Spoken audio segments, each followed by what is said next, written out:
fan po ako ng iba-ibang uri ng genre. So talagang gusto ko po yung ginagawa.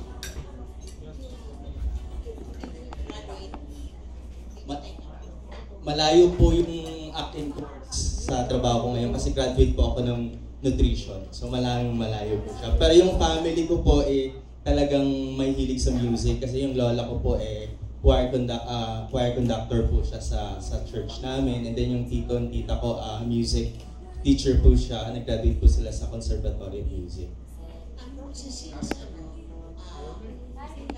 Reception sa Mr. DJ bilang first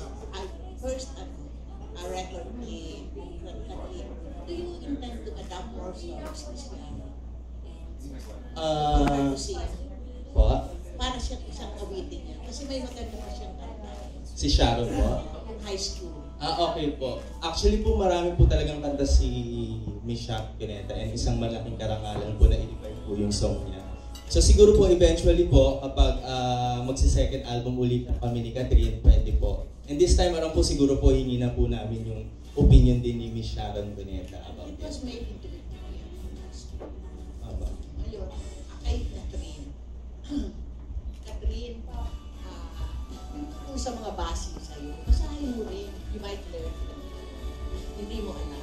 Actually, di mo naman maiwasan basahin. So, nababasa ko. So, tinitake ko na lang yung iba as good criticisms as yung bad criticisms. Yeah. Pero, binabasa ko naman, tita. Pero siguro, di parate lang. Sabi mo, piniprefer mo yung ginawa ni Mario. Apo. Why did you like? Dahil ang ganda ng, parang ang ganda, una-una ng title at ang content.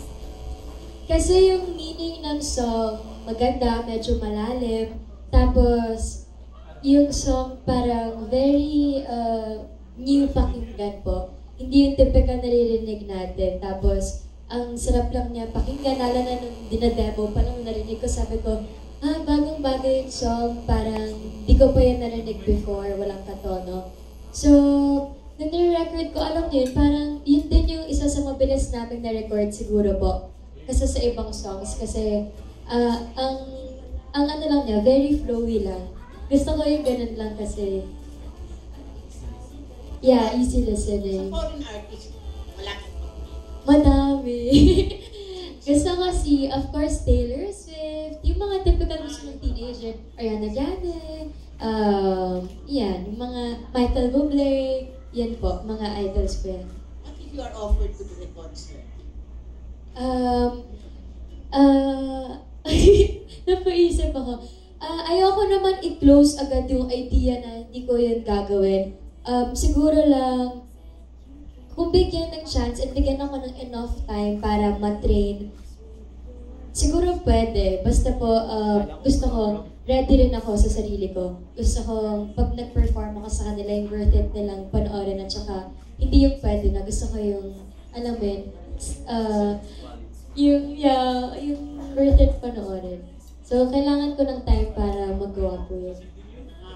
Thank you. Thanks, Catherine, alam mo ang personal assistant sobrang ikinata mo yung England na Blooming man na yun. We are down to our last question na talaga. Okay. From the editor of Bulgar, Miss Janice Davido. Hi, Ann! Congratulations, ha! Parang oo, dati kilala ka lang sa pagiging magaling na actress. Ngayon, singing na. Kaya nagsusulat ka din ng kanta?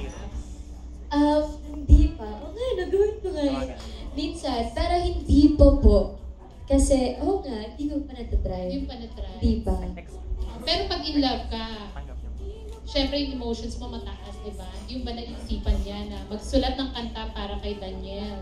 Wow! Siguro pwede ko yan gawin kapag medyo familiar na ako sa music industry kasi super bago pa lang ako. So, nangangapa pa po talaga ako. And, pwede siguro kung magkakaroon ng next, baka try natin. Baka masaya yun. Nag-singing lessons ka? Apo. Yeah. For how long? Matagal actually, hindi lang, nung kahit hindi ko pa alam na may album, nagtitake na talaga ako ng singing lessons. para sa ASAP, sa mga mall shows, kailangan din talaga with Teach Annie Quintas from the company. Dream mong makaduet, aside from Danielle? Sino ba?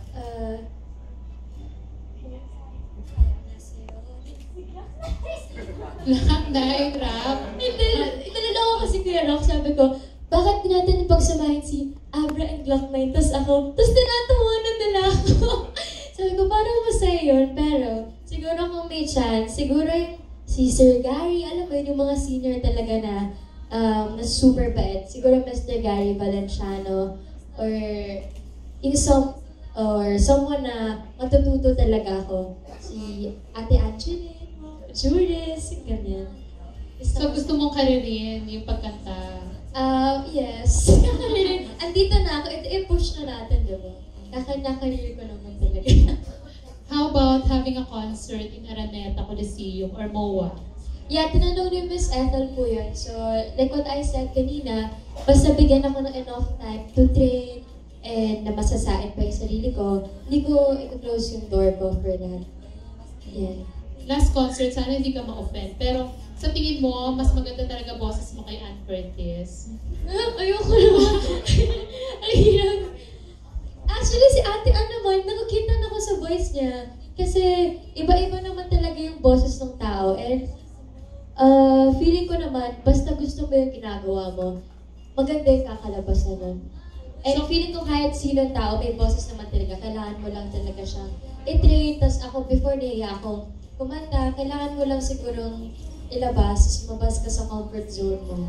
So kung si Ana puno nga ang Araneta, I'm sure kaya-kaya mong punuin. Sana. Thank you. Okay, thank you din, Catherine. Thank you, Janice. Ang boses ni Catherine, sweet, young, and happy. Yun. Si Ann kasi the noise of the Philippines. Yes. Yun yung moniker niya. Ayan.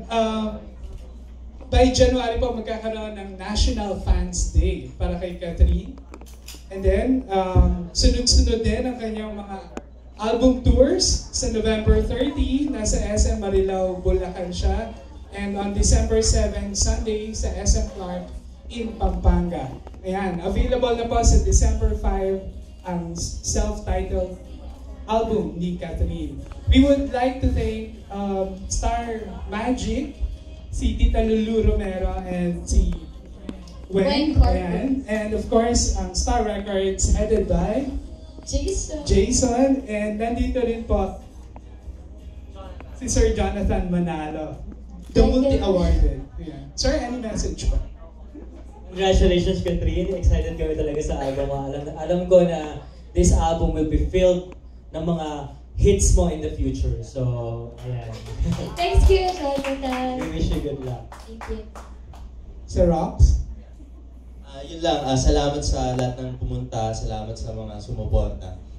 Talaga pong pinaghirapan namin ni Catherine tong album na to, and we're sobrang proud po kami sa album na ginawa namin.